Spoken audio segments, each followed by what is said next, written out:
নির্বাচন পরবর্তী সৌজন্য বিনিময় করতে সন্ধ্যা ৭টায় বিএনপি চেয়ারম্যান তারেক রহমান যাবেন জামায়াতের আমির ডক্টর শফিকুর রহমানের বাসায়। সেখানকার খবর জানাতে এবার বসুন্ধরা আবাসিক এলাকায় আছেন আমাদের সহকর্মী ওমর ফারুক। সরাসরি কথা বলছি তার সাথে। ওমর, নিশ্চয়ই শুনতে পাচ্ছেন, আজ সন্ধ্যা ৭টা নাগাদ তো জামায়াতের আমিরের বাসায় তারেক রহমানের যাবার কথা আছে। তো এখন বসুন্ধরা এলাকার পরিস্থিতি কি দেখছেন? আপনার কাছে সর্বশেষ কি তথ্য আছে আমাদের জানাবেন।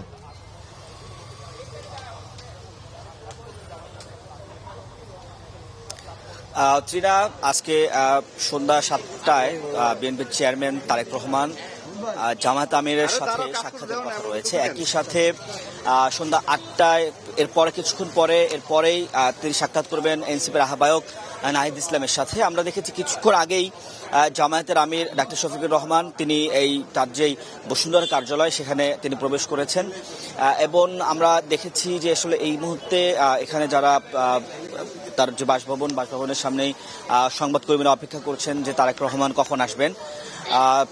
যদি বলে রাখি যে আসলে এই যে সংসদ নির্বাচন গত ১২ তারিখেই শেষ হলো, কিছুদিন একদিন পরেই গঠিত হতে যাচ্ছে সরকার এবং আগামী মঙ্গলবার সকালেই কিন্তু যারা নবনির্বাচিত সংসদ সদস্য আছেন তাদের শপথ অনুষ্ঠান।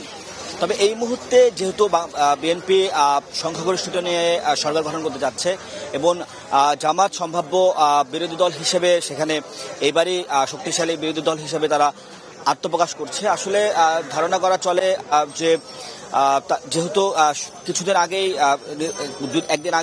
দুদিন আগে নির্বাচন শেষ হলো, সম্ভাব্য প্রধানমন্ত্রী এবং সম্ভাব্য বিরোধী দলীয় প্রধানের সাথে যে আলোচনা, সেই আলোচনা কিন্তু আসলে নানান বিষয় কিন্তু এই মুহূর্তে আলোচনা রয়েছে।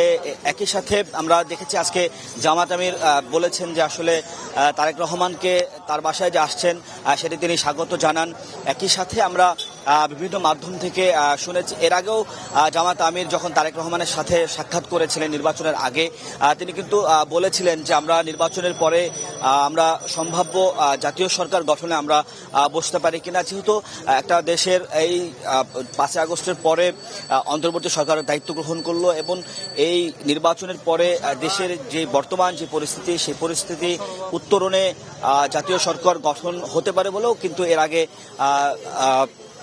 জামাত আমিরের পক্ষ থেকে কিন্তু একটি প্রস্তাবনা ছিল। আসলে এখন আজকে যেহেতু তিনি এখানে আসছেন, সেই ব্যাপারে কোনো কিছু আলোচনা হবে কিনা সেটি হয়তোবা এই যে ৭টা বাজে যখন মিটিংটি শুরু হবে, সেই মিটিং শুরু হলে পরে বা এরপরেই হয়তোবা আমরা মানে নির্ধারিত কোনো তথ্য আমরা আপনাদেরকে জানাতে পারবো।